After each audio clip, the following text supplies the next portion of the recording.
بالله من الشيطان الرجيم بسم الله الرحمن الرحيم قل إنما حرم ربي الفواحش ما ظهر منها وما بطن والإثم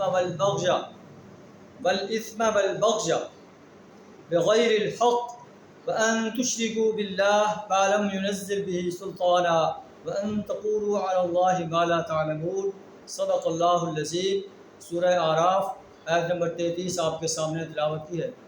اس آیت میں اللہ تعالیٰ حرام کردہ چیزوں کے بارے میں رہنمائی دے رہا ہے۔ اے نبی صلی اللہ علیہ وسلم آپ کہہ دیجئے انما حرم ربی الفواحش، میرے رب نے فحش چیزوں کو منع کیا ہے، بے حیائی کے کاموں سے منع کیا ہے، ما ظہر منہا وما بطن، جو علانیہ ہوں جو پوشیدہ ہوں، والاثم، گناہ کو حرام کیا ہے، والبغی بغیر الحق، ناحق زیادتی کو جو ہے اللہ نے حرام کیا ہے، وان تشرکوا باللہ، اور اس بات کو اللہ نے حرام کیا ہے کہ اللہ کے ساتھ کسی کو شریک ٹھہراؤ، کسی کی پرستش کرو، کسی کی غلامی اختیار کرو، کسی کی عبادت کرو، کسی کو بندگی اختیار کرو، اللہ نے اس بات کو حرام قرار دیا ہے۔